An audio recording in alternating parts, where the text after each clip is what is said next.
The Timeline is a Blue Wire podcast.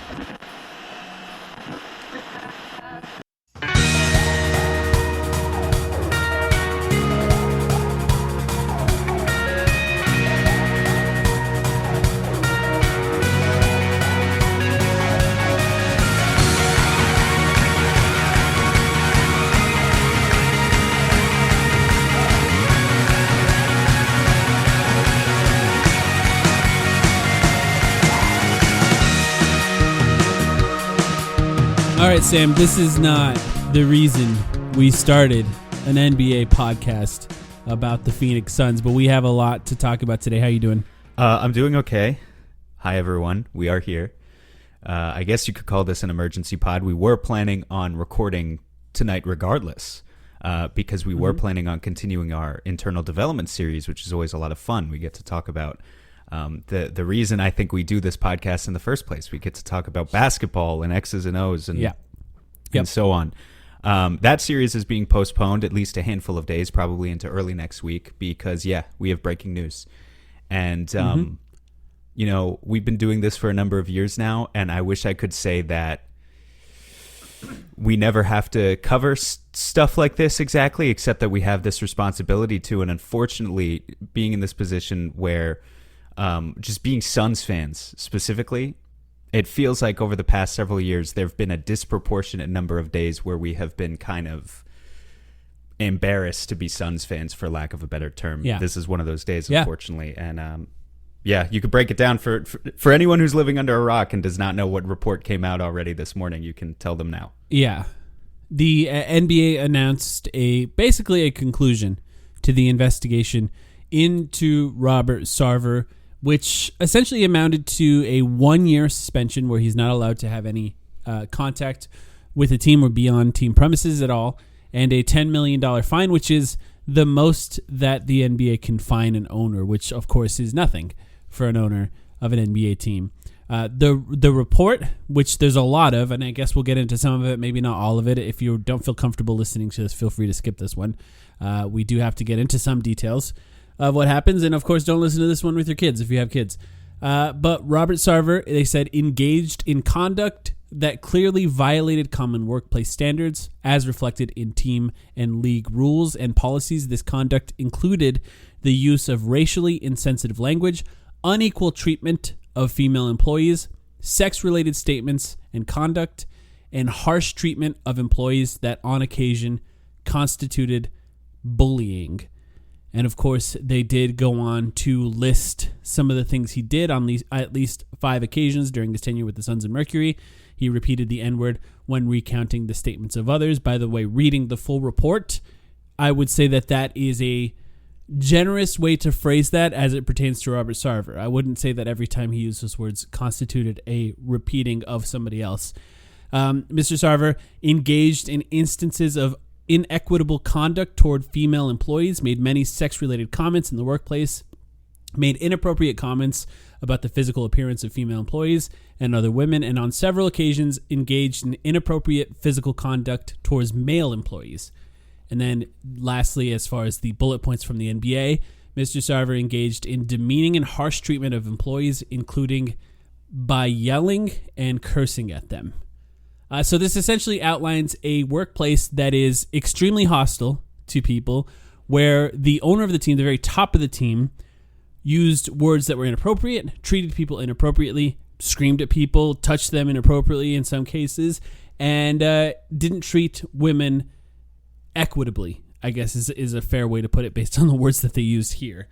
And the NBA deemed that essentially enough to suspend him for a year, but not to go any further than that, which my first reading of this is kind of pathetic. I'll be 100% honest. And I will just separate this into 2 thoughts on this.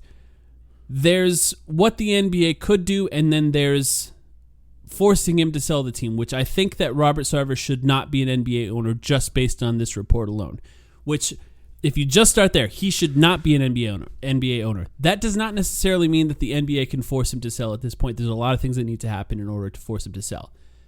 But there's also a lot between a 1-year suspension and a $10 million fine and forcing him to sell that they could have done.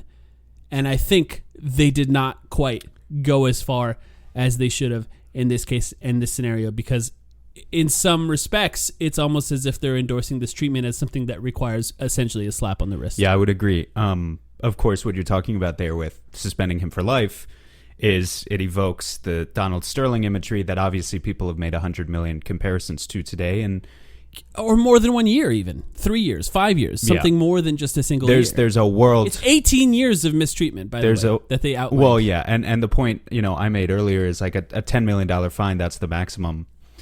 He's going to sit at home doing nothing for the next year, and when the Forbes valuation comes out of how much the Phoenix Suns are worth next year, they'll probably be worth $50 million more or $100 million more. Yeah. It's like it's not a penalty at all. It's really a joke in terms of financially. I do think we would be remiss not to say, because I think we're going to spend a lot of the episode here talking about what this means for possibly players in some instances. Definitely what it means for fans, because we want to talk about the fan viewpoint and maybe like what we can do as well should be part of the conversation.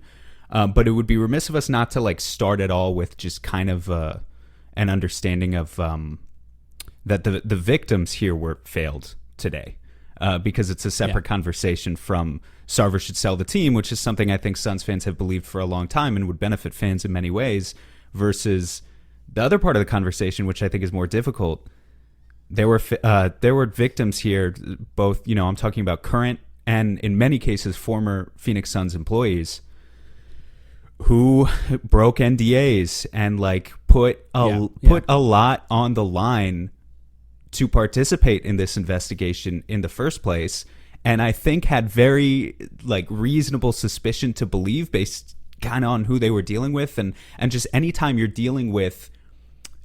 going up against someone with this much power, someone who wields this much power and prestige, there is that fear of retaliation.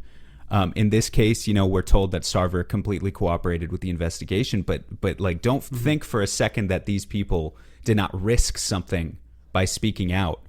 And the punishment just absolutely does not reflect what evidence was corroborated whatsoever. These people were completely failed by the NBA. And so just to, kind of to them, I would say that as fans, we should have their back first and foremost. And I think, our actions should reflect that as well in the coming weeks and months. I'm not sure exactly how that's going to manifest itself yet. But I'm sure we can come up with some ideas, and just sorry to all those who were negatively impacted by Sarver's actions. That's kind of the most important thing. And then we can talk about ownership of the team stemming out of that. And I do want to get back to the concept of what level of responsibility do we have as fans in this. But let me just detail some of the rest of this report. As part of Robert Sarver's suspension, he's not allowed to be present at any NBA or WNBA team facility, including office, arena, or practice facility, meaning he can't be on premises. He's not allowed to attend or participate in any NBA or WNBA event or activity, including games, practices, or business partner activity. He's not allowed to represent the Suns or Mercury in any public or private capacity, have any involvement with the business or basketball operations of the Suns or Mercury, or have any involvement in the business, governance, or activities of either NBA and WNBA, including attending or participating in meetings of either league's board of governors or board committees, things like that. There also is an element of the Suns being monitored after he returns, which means they are retaining an outside firm to evaluate and make recommendations with respect to workplace training programs, policies and procedures, hiring and compensation practices with a focus on fostering a diverse, inclusive, and respectful workplace, conducting regular and anonymous workplace culture surveys, and responding to survey results with specific action plans, immediately reporting to the league any instances or allegations of significant misconduct by any employee, and for a period of 3 years, providing the league with regular reports related to steps taken by the organizations to address these requirements. And essentially, that's the main part of it. They're going to be monitored by the NBA for years, including outside, what they've called an outside firm. I imagine this is likely the law firm that conducted this investigation, which I think your comfortability of that probably depends on whether or not you read the report that I read, because it's not. I would say that they characterize a lot of the things that happen in a light that allows Robert Sarver to essentially retain some level of non-culpability. I don't know if that's a good way to word it, but they make it sound not as bad as it appears to be when you read that report. So I do think that the NBA is making an effort to ensure that things like this don't happen in the future, but the idea, he's 60 years old, the idea that he's going to change at this point, including going to some sort of class in the year that he's suspended, it seems a little silly. It seems a little far-fetched, and I think they're trying to minimize the damage as much as possible without actually doing much. I mean, a year's suspension is a year's suspension. Look, it's more than most owners have ever had. I mean, obviously, Donald Sterling was banned from all NBA activities for life. This is very much a slap on the wrist in comparison to that. Now, one thing I just want to mention, I was hoping they would force him to sell, and I think a lot of people were hoping they would force him to sell. Part of that reason I was hoping for that is because I've heard some of these stories before, and I think some of you guys felt the same way. It is a different case with Donald Sterling. The way that the NBA can force an owner to sell is essentially by other NBA owners voting in order to, and it has to be like a majority of those. I think it has to be over 75% of those owners. Super majority. In order to force, in order to force an NBA owner to sell. It actually never even got there with Donald Sterling. The NBA essentially threatened to have that vote, and it appeared to have the majority of owners on their side in order to get that to that point. Donald Sterling's wife essentially said he was mentally incapable of running the team and sold the team out from under him. He was never planning on cooperating. That vote would likely have had to happen had Donald Sterling remained in charge. It has never happened, as far as my knowledge, in the history of the NBA. And it didn't sound like they had any plans to do that with Robert Sarver at this point. Now, if you want to make speculation as to why that is, I think the idea that NBA owners don't want to be held responsible for things that they do is probably a good speculation on that. The one other way that things could happen, and sorry, Sam, I know I'm monologuing You're here. giving all the info. So the one other thing that can happen is Suns ownership. Robert Sarver owns 35% of the team. He doesn't own it outright. Some owners do own teams outright. Some owners are considered what are called managing partners. 35. Robert Sarver is a managing partner, owns 35%. It's just to jump in. The largest majority. Yeah, just to jump in real quick. I mean, that's comparatively quite low compared to basically every other owner in the NBA in terms of his share. Yeah. It's one of the largest ownership groups in general, just as far as the total amount of people. Maybe even the largest, I'm not sure. It's actually quite difficult to find information on the owners of the team. But if those owners got together, essentially as a board of governors, as they call it, were to vote to force Robert Sarver to sell, they could do that. This is from Gambo. He said, here's what could happen in regards to the Suns' ownership. There's very likely language in the partnership agreement that would allow for the removal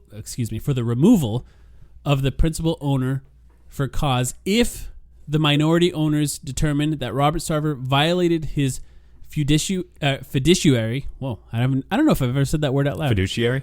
Duties. Yeah, fiduciary. Thank you. Duties and acted unethically and immorally. They could look to act on that clause. I think what's interesting about this specific report, if you want to call it that, by Gambo, and when it's a tweet, it's usually a report by Gambo, is, a lot of people have assumed in the past that Gambo gets information from Robert Sarver. It's a pretty safe assumption, but also they're essentially saying there is a ethic and morality clause potentially in the partnership agreement, but there's also a clause that says if they're not doing the best to make the most amount of money for the owners, those two things are separate, and there could be a case to be made that not only has he violated any ethically or immorally, like a morality clause, that maybe he's not also the best to make them the most amount of money, which I found interesting in his report there. So there is a path, a potential for them to do that at this point. Gambo went on to say that there's a possibility that Jam Najafi, who we've talked about on this podcast before, could potentially force a vote.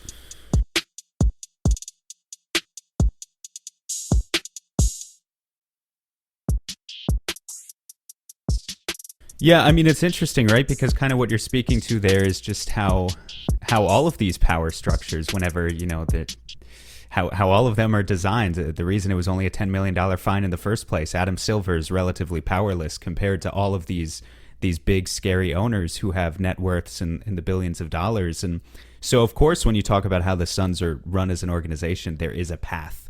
And it would make sense, actually, more so than there being a path to get him on an ethics or morality clause, there being a path to say his actions have substantially harmed the reputation of this organization, does not align with our values, and most of all, it's losing us money. And that could be potentially how you get however many of these owners, these partial owners, on board. Again, kind of as you were alluding to, Mike, I think the difficult thing about this part of the conversation is we know Jam Najafi, because Jam Najafi, has a net worth much larger than Robert Sarver's. He has a net worth of $3 billion, but also because he's made a very public effort to kind of get his face out there and distance himself from the Sarver brand, if you will. The challenging thing is we don't know the exact percentages of who owns what. Like you said, that information is difficult to find online. And we don't know the positions of basically anyone else here in this organization. At least there's no one else who I can think of coming from within the Suns organization who has publicly or been willing to publicly break with Robert Sarver. To give you one example, people always remember that, Larry Fitzgerald is now a partial Suns owner. I don't think he has a particularly large share, but again, that information isn't public to me. But what I can say is that he is an example of someone who, when this investigation first started, was not willing to break essentially with Sarver's side and stood behind him, at least publicly. Maybe that changes based on new information coming out, but we just don't know. So is there the ability to create a coalition there? It's possible, but also what needs to happen in order to pursue that route that you can say that the Suns brand has sufficiently suffered, because so much of the money is tied up in TV deals that are already inked. That's not going to change no matter what happens this year. So you're talking about how much of the Suns' revenue is coming through things that can be impacted on a short-term basis. And that's talking about merch sales. It's talking about ticket sales. It's talking sponsors. It's talking about huge one. It's talking about sponsors and public pressure that can potentially, if people have the will to do so, could be applied specifically to who are the Suns sponsors. So, I mean, I think, when we talk about the conversation of every fan has to kind of look inwards and ask themselves, what they want to do about this situation. And I think we would be kidding ourselves if we said that any individual person has a whole lot of sway here. But fundamentally, there are some things that fans, if they decided to, there are some things that they could do if they came together. And that doesn't even start to get into the whole player side of the conversation, because we should talk about them as well. Well, that's another part, right? What we haven't yet heard from is the players. We have, as far as I know at the time of recording this, only two things that I think we could point at as players or former players saying anything about this is Jay Crowder, who tweeted just "wow" and an emoji, which I think is I'm sorry, I shouldn't laugh, but I mean he did that in a way that has some level of I wasn't talking about that if he doesn't want to claim that he was. But the other side of that was Jamal Crawford, who said he was Donald Sterling 2.0.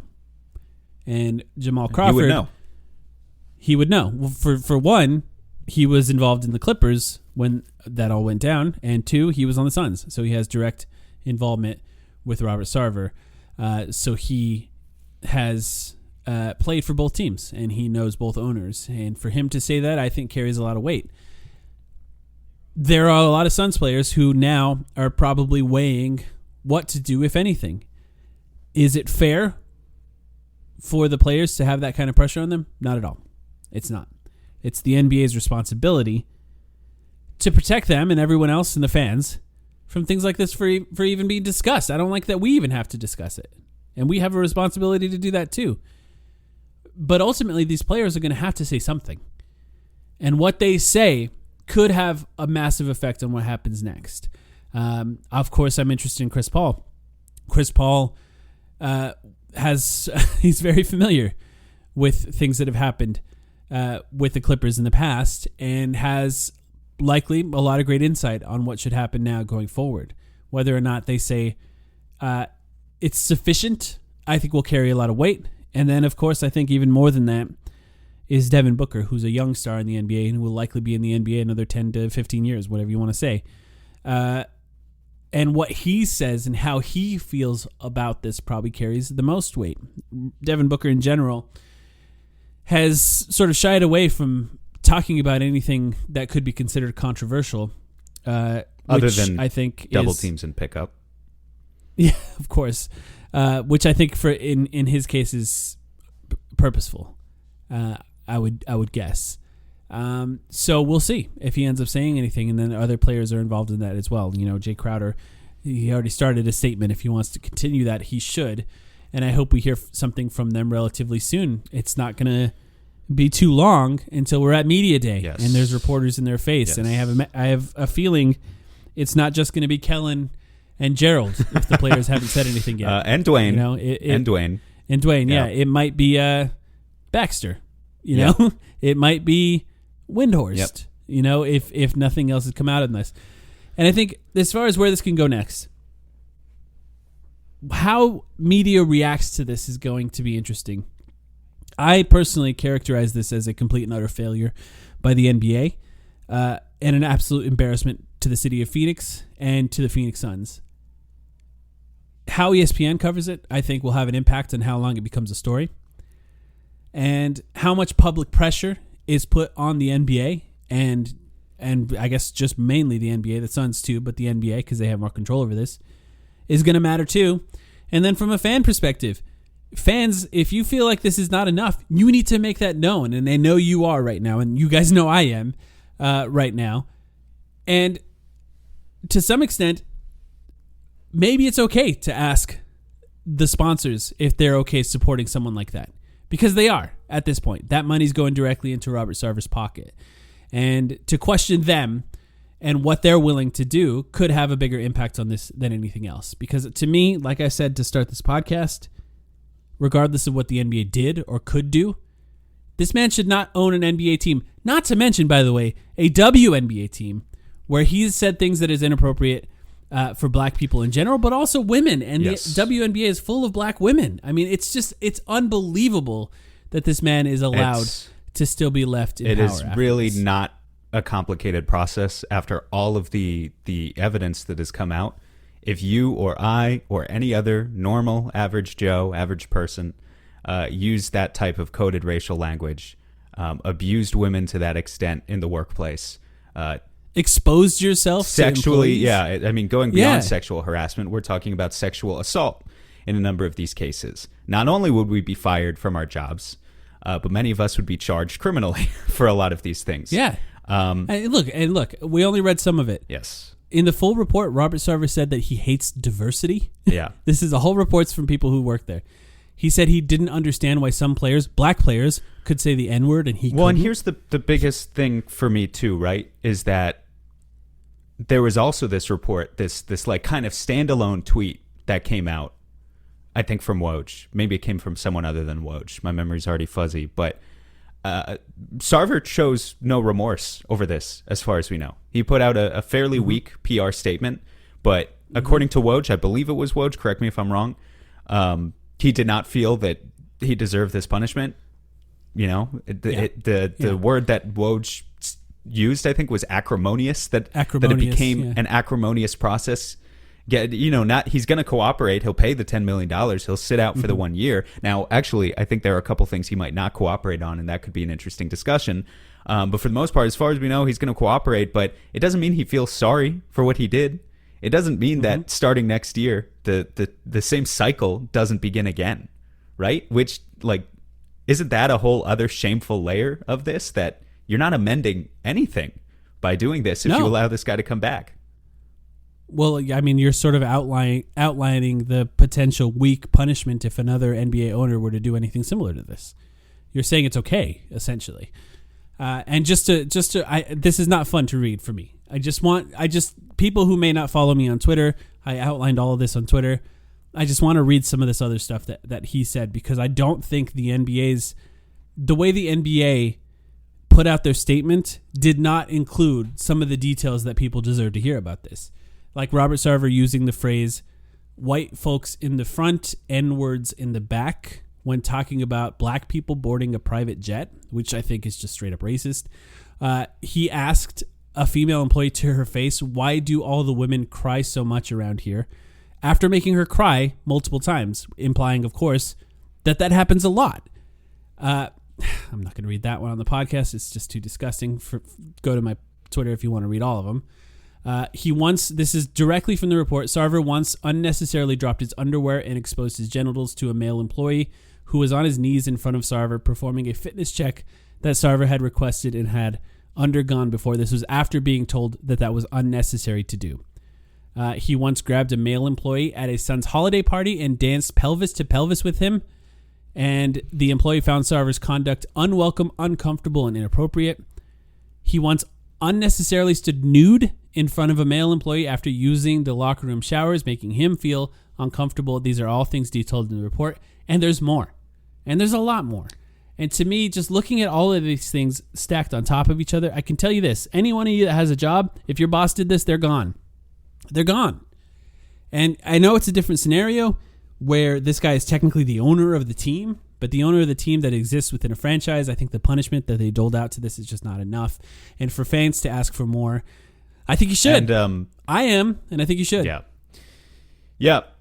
35% owner of the team, you know? Like, again, I don't think this should be as difficult to process if people have the will, and if some of these partial owners have the will.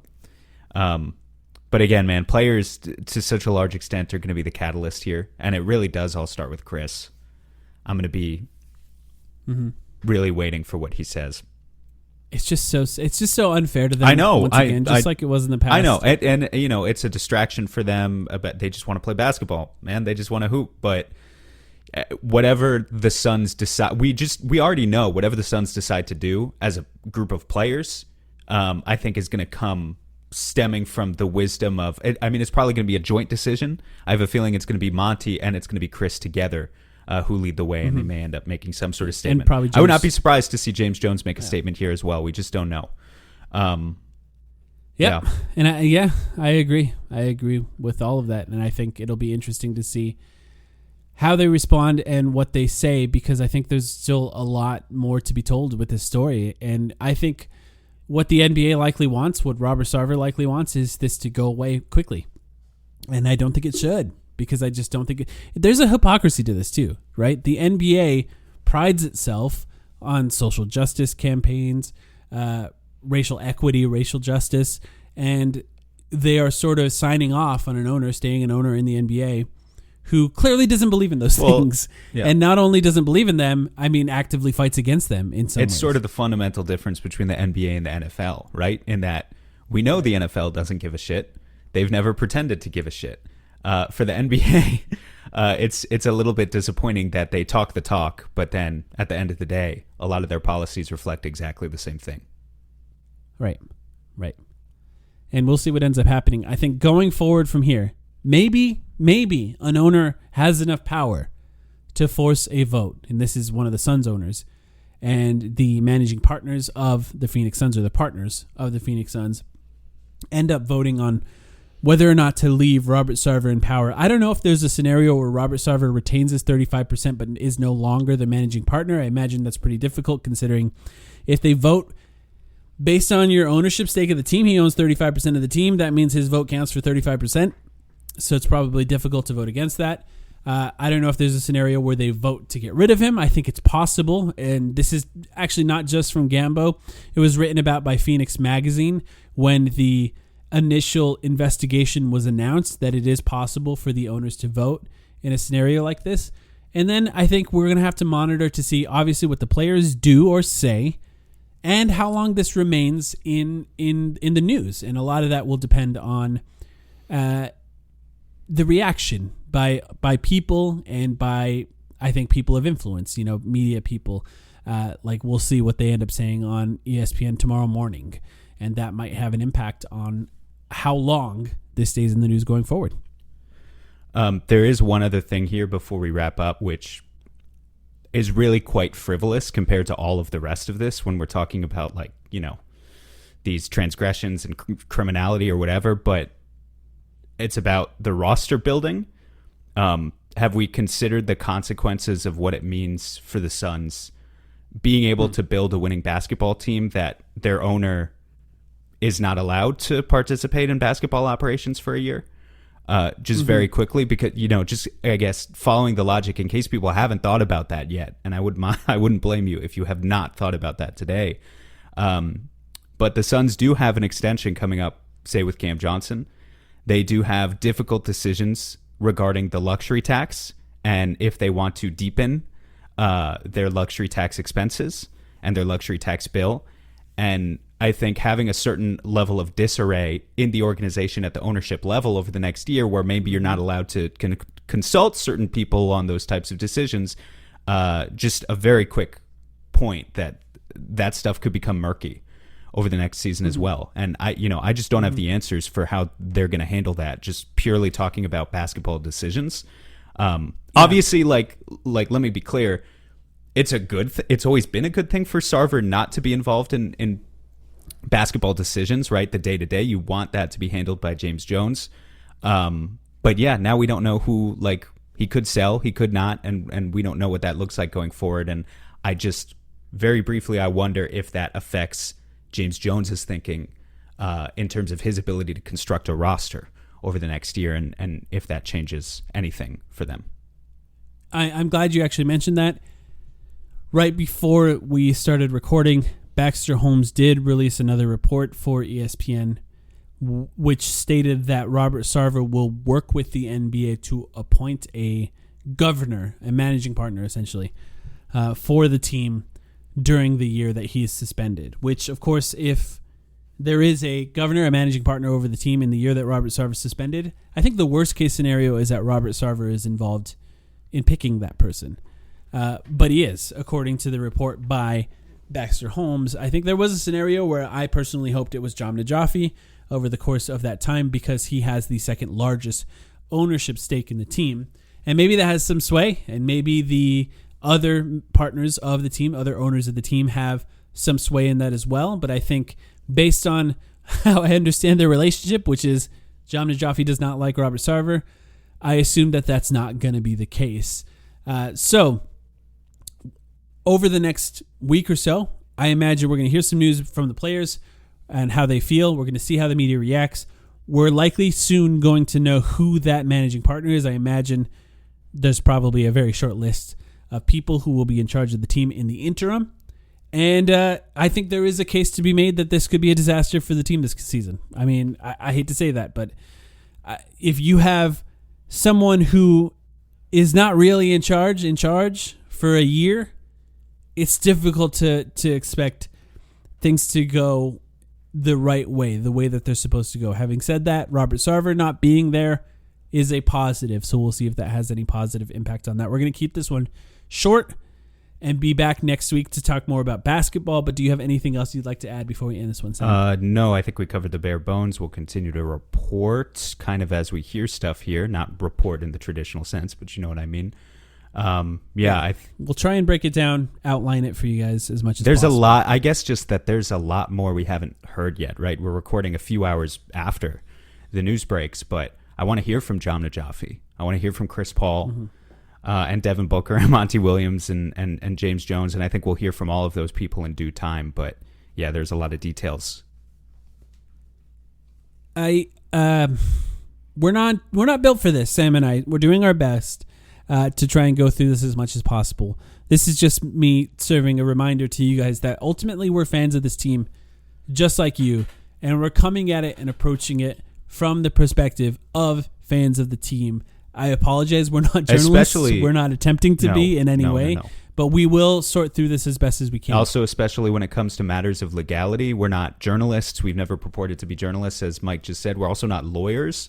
And so a lot of this stuff can become tricky at a certain point. But if we have to talk to specialists eventually, I think that's something that could definitely be arranged. But keep an open mind. And we appreciate you guys for sticking with us on this, and we'll do our best going forward. Back next week, hopefully just to talk about basketball. I'm sure there will be other news between now and then. Thanks, guys.